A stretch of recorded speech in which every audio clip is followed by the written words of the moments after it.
আসসালামু আলাইকুম, সবাই কেমন আছেন? আশা করি সবাই ভালো আছেন, সুস্থ আছেন। আলহামদুলিল্লাহ আমিও ভালো আছি। মা-বাবা পৃথিবীর সবচাইতে বড় নিয়ামত। মা যেভাবে আগলে রাখে আর বাবা যেভাবে বটগাছের মতো ছায়া দিয়ে রাখে, পৃথিবীর কেউ তা দেয় না। তাই মা-বাবাকে ভালোবাসুন আর যাদের মা-বাবা বেঁচে আছে তাদেরকে যত্ন করুন।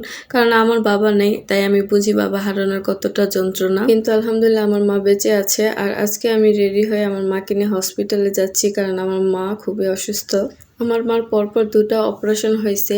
ফার্স্টের অপারেশনটা হয়েছে জরায়ু টিউমার, আর এখন যেটা হলো সেটা হচ্ছে ব্রেস্ট টিউমার। প্রথম অপারেশনের ৩ বছর পর আবার এই অপারেশনটা করা হয়েছে। আজ ৭ দিন হলো মার অপারেশন করাইছি। আজকে ডাক্তারের কাছে যাচ্ছি মার সিলি কাটানোর জন্য। বাসা থেকে বের হয়ে প্রায় অনেকটা পথ হেঁটে তারপর রিক্সায় উঠলাম, কারণ আমাদের বাসার সামনে রাস্তাঘাট ঠিক করতেছে, সব রাস্তায় ভাঙাচুরা কাটা অবস্থা। আর এই তো ছেলে মেয়েকে রিক্সায় উঠে আমিও উঠে পড়লাম রিক্সায়। আর আমার ছেলে রিক্সায় চড়তে খুব পছন্দ করে। আমি এদিকে একটু ভিডিও করছিলাম, মেয়েকে বললাম এদিকে তাকো, তো তাকালো আর ছেলে হাসতেছে। ও আশেপাশে সব দৃশ্য দেখতেছে আর বলতেছে আম্মু দেখো ওইটা আমার, ওইটা আমার। আর আমাদের বাসা থেকে হসপিটালে পৌঁছাতে মাত্র ৩০ মিনিট টাইম লাগে। আর রিক্সা ভাড়া মেবি ৫০ থেকে ৬০ টাকা নেয়। আর এটা হচ্ছে কামারপাড়া ভাটুলি এলাকার রাস্তা। আর রাস্তাঘাটের দিকে খুবই পরিষ্কার পরিচ্ছন্ন, রাস্তাঘাটে কোনো ভাঙাচোরা নাই। আর এই তো আমি আশেপাশে ভিডিও করে নিচ্ছি, জায়গাগুলো খুবই সুন্দর ছিল। আজকে আমি একাই আম্মুকে হসপিটালে নিয়ে যাচ্ছি, কারণ তানহারা আসতে পারে নাই, তার প্রচুর কাজের প্রেশার পড়ছে, সে চলে গেছে কাজে। মা তো আমার, তাই না? আর আমার মাকে তো আমি নিয়ে আসবো, মা ছাড়া তো আমার কেউ নাই, আর আমার মায়েরও আমি ছাড়া কেউ নাই। আর এই তো চলে আসছি হসপিটালে। এটাই হচ্ছে হসপিটাল, গ্রিনল্যান্ড হসপিটাল। এই হসপিটালের সার্ভিসগুলো খুবই ভালো। অন্যান্য হসপিটালের থেকে এখানে চিকিৎসার মানও ভালো, আবার অল্প খরচেই সমস্যার সমাধান করা যায়। আমার মার অপারেশনের ৩ দিন পরই বাসায় নিয়ে যায়, আর আজকে ৭ দিনের দিন। আজকে আসছি আম্মুর সেলাই কাটার জন্য।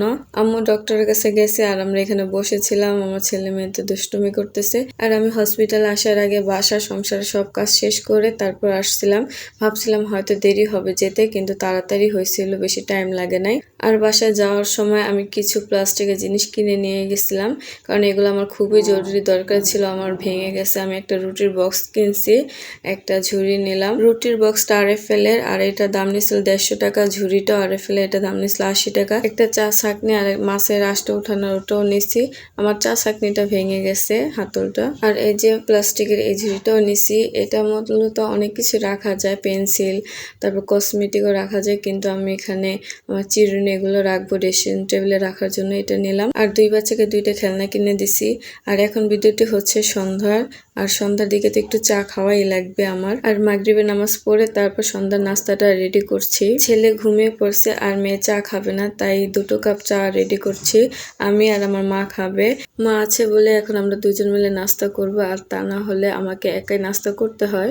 বাসায় কেক ছিল, বিস্কিট ছিল, কিন্তু মা মিষ্টি জিনিস খাবে না, তার জন্য বাহির থেকে আমি পুরি কিনে নিয়ে আসি। আর আজকে মা মেয়ে চা দিয়ে পুরি দিয়ে খাবো। আমার মা চা বিস্কুটের থেকে মুড়ি দিয়ে খেতে বেশি পছন্দ করে। আর আমরা যখন গ্রামের বাড়িতে যাই, আমার শ্বশুর বাড়িতে সবাই একসাথে বসে তারপর নাস্তা করি, ভালোই লাগে, খুব আনন্দ হয়। আর এই তো চা আমি ঘরে নিয়ে আসছি, আর এটা আমার বিছানার উপরে বসে বসে আমরা খাচ্ছি। পাশে আমার ছেলে ঘুমিয়ে আছে, আমার মা তো ছেলেকে পাহারা দিচ্ছে। চা খেতে খেতে সবার কাছ থেকে বিদায় নিয়ে নেই। আজকের ভিডিওটি এই পর্যন্ত। সবাই ভালো থাকবেন, সুস্থ থাকবেন।